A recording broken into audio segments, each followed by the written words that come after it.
Ultimately, this film, directed by first-time director Kobe LeBee, is a self-insert working through his personal hangups. Oh my God. All through a very boring and racist rom-com. Again, a movie so bad, not even the corporate legacy media critics can back this up, including NPR. From Aisha Harris. The American Society of Magical Negroes. You don't want to join this club, and the Rotten Tomatoes critics hate it too. All critics are at 31%, top critics are at 20%. The only thing we differ on is why we hate it. I thought it was too racist.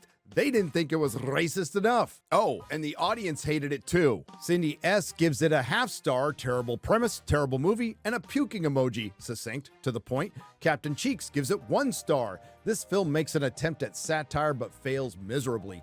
Telling an incredibly boring and predictable story, the movie's overuse of cliches and worn-out themes not only makes little sense as entertainment, but it also reinforces negative prejudices. The overwhelming disappointment stems from its forced and simplistic representation of divide. It is a tedious trip across well-trod ground from beginning to end, providing little in the way of analysis or understanding. It perpetuates stereotypes rather than challenging them, which wears down viewers who are frustrated by the lack of depth and innovation. All in all, a terrible misfire in a crowded field of contentious film already. Could not have said it better myself, so I won't. Shout out to Neurotic. I think that's how you say his channel's name for the review of American Negroes. Magical Negroes. Sorry, guys. I might get called racist for saying that. But who knows? I want to kind of give my reaction to the box office bloodbath that happened with the Magical Negroes. It's a magical disaster. The anti-white movie made just $1 million on opening weekend in the entire United States. The entire United States of America. Craziness. Racism ain't selling the same anymore. You know that anti-whiteism ain't hitting the same anymore. I think a lot of people are tired of it, honestly. Judge me on the content of my character, not the color of my skin. And in this whole movie, we're judging people on the color of their skin, which was a very off-putting message, especially for someone like me, who believes that my actions and behaviors are dictated by the feelings of other people. And it's so funny how it plays into this narrative. And if you don't believe this narrative, somehow you're not black. And this is a big problem about it. Like racist tropes. It made a measly $310,000 on Sunday, a 34 collapse just since Friday. In one seed, whites are called the most dangerous animal on the planet. We're calling white people animals now?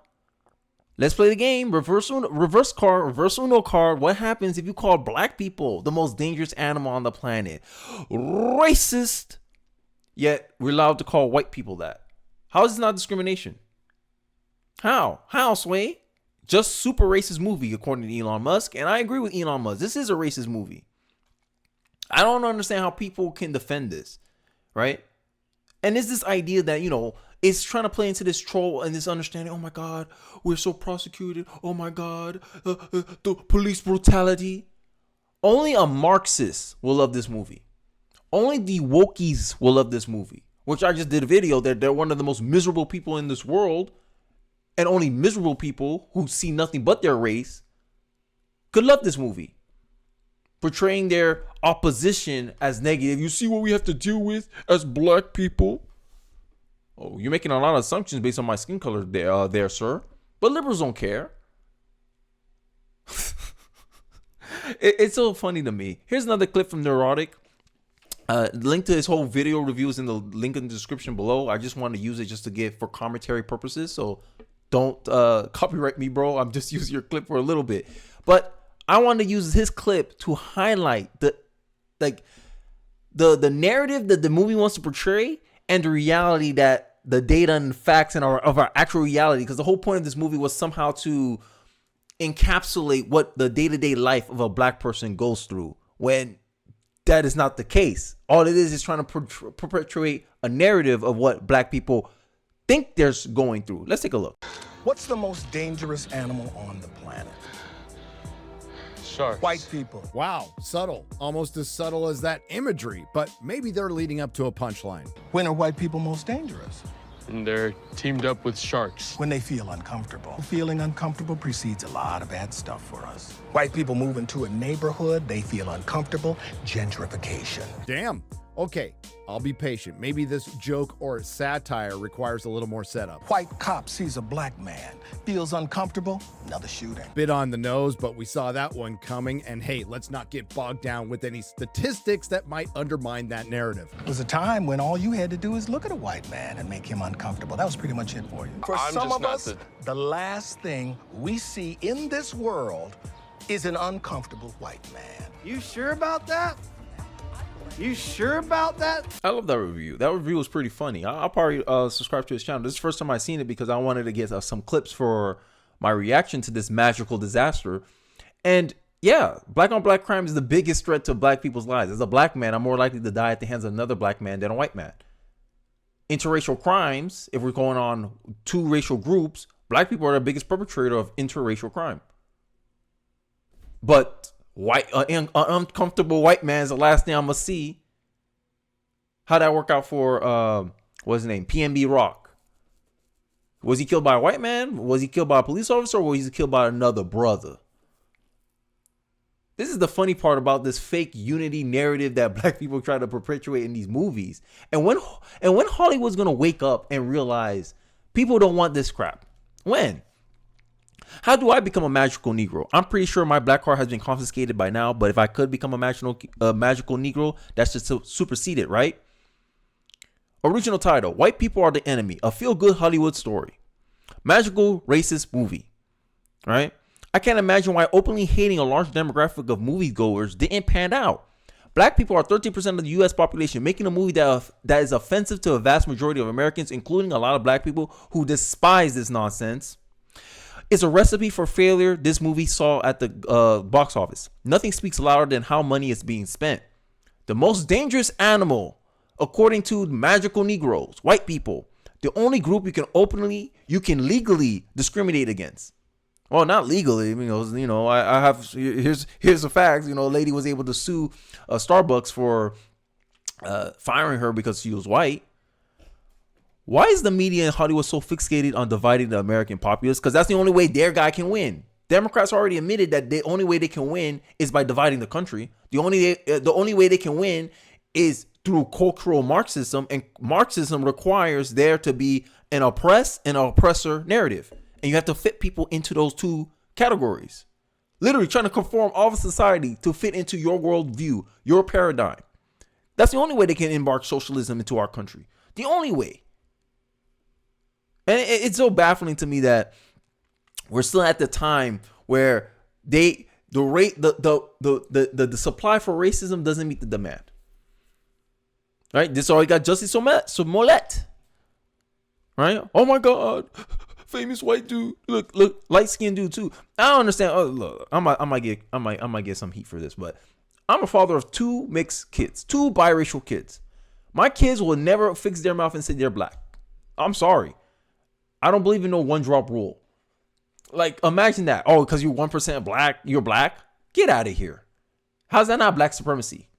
How is not, like, when I hear black people speak and say that, I'm like, you talk about black conservatives living in a Eurocentric view. Aren't you living in a Eurocentric view that anything that is not 100% white isn't white? You deny that child's white mother, Hispanic mother, because he has 1% black in him? Craziness. It's not about genetics, it's about how you were socialized. The most racist movie ever. Leftists are the most racist people on the earth. Leftists live to force their bigotry upon the rest of society. Agreed. I heard that. Agreed. Yes. There's stats out there that show that liberals are more likely to dumb down their language when they're speaking to a black person compared to a conservative. But conservatives are the racist ones. Narrative. That's all this movie was about. This movie was about narrative. That's all they're looking for. Narrative. Woke advocates of DEI are far away the most explicitly racist group in America today. They outnumber all other racist groups combined. No contest. They're the racists. They're the essential threat to the USA. DEI is a dagger in the hearts of America. Identity politics was the worst thing to ever happen to our country. Because identity politics allowed this crap of a movie, this magical disaster, this magical bloodbath to be viewed on screens when it barely made $1 million on opening weekend. Craziness.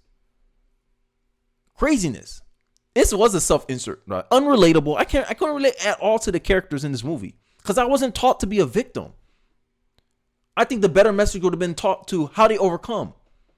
And you're so magical, why you didn't free yourselves? Another critique that Neurotic brought up. The premise made no sense. All it was about was emotional, I guess empathy. They were trying to it was just I don't know how to say it. It was just a circle jerk of emotions. It's just trying to validate the feelings of a certain audience, and we all know who the certain audience is: the wokies. You know, they're miserable people. He was there to console them. DEI, the institutional racism. The concept of diversity hires refers to a person who was hired. It does not imply the person has no redeeming qualities. There was no good thing. There was much good about Obama, but I would never have voted for him if he wasn't black. That's the definition of diversity hire. In 2018, after much deliberation, I've chose to vote for Obama in the hopes that having a black president would be the final nail in the coffin of race consciousness in America. But instead, the exact opposite happened. Race relations plummeted after he took office. Racism cannot exist without race consciousness. And this was what the movie was really trying to portray.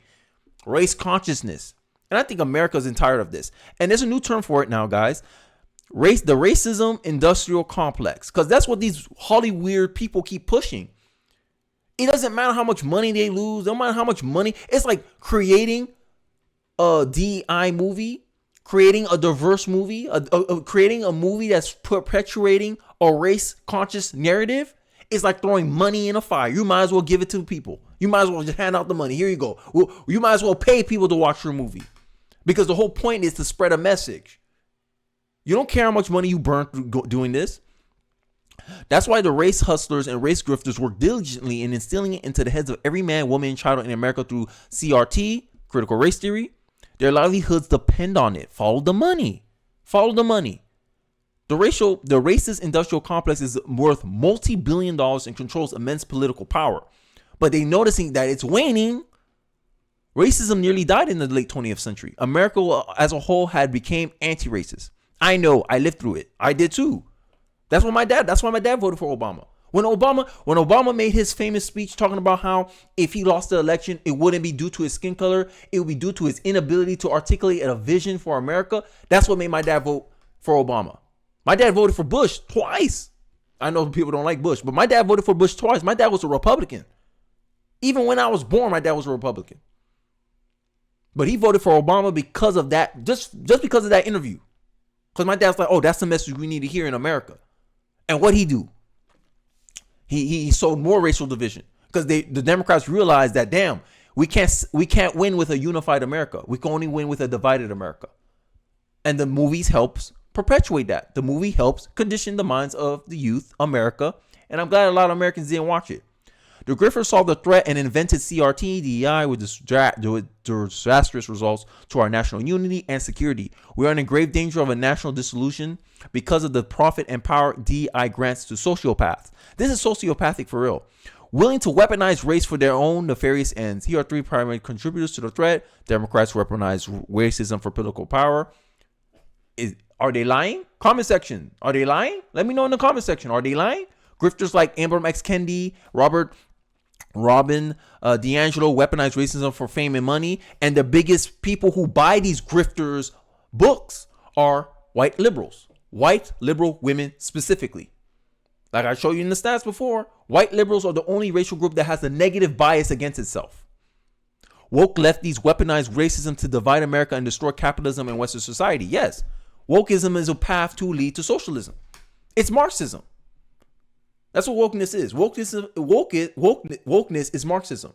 Because Marxism's whole mechanism is to sow distrust, sow division. Because once you have division, then you can create people, you can categorize people in a certain class, either based on race or gender or wealth. That's the whole game of the Marxists. To sow division so that way there's justification for a revolution. to feign injustice, to look at any inequality and blame it on your status as an oppressed class. Women see a pay gap, blame it on your race. Oh, it's because of sexism. That's why I'm not allowed to make this money. Black people, blame it on your race that you're not allowed to do certain things in society. Not because of your own inherent behavior. No, the system's against you. That means we must change the system. Wokeness is all it means is trying to find blame on a system to give justification to change it into something else. When capitalism is a better system than socialism, period. I just finished having an argument with a guy on one of my videos about how when I made the correlation with slavery and socialism, he was talking about, capitalism is slave. He's trying to make some false equivalency. How is being free, how is being responsible for yourself slavery? Make it make sense. No one's going to give you money for nothing. You have to provide value for people to give you money. And for that's slavery somehow? It's craziness, bro. People are really treating freedom like slavery. This is the double speak that we're talking about. Oh, this movie's so diverse, but I saw nothing but black people in it. Black Panther, right? Black Panther, the most diverse movie. Oh my God. All black cast. How is it diverse? If it's only one group of people, one black people. Or it's portrayed around black people anyway. But it's diverse? Huh? Game they're playing. CRT and D are explicitly racist. They must be better utterly eradicated from our institutions. And this is the stats from the Gallup poll that the article is referencing. Yeah, this movie does, like make it make sense. You alienated a large swath of people. You're only catering it to 13% of the population, and you're surprised you barely made $1 million in opening weekend. And allegedly they spent about $20 million making this movie. That's a great return on investment. But that should show you how important maintaining this narrative is for Hollywood and many people on the left that ideologically dominates the Hollywood scene. But I digress. Let me know your thoughts about it in the comment section below. What are your thoughts about the magical bloodbath that we just witnessed this week? I'd like to hear your thoughts about it in the comment section below. Don't forget to like, comment, subscribe. I really do appreciate you guys watching to the end of the video. And I'll catch you guys on the next one. Peace.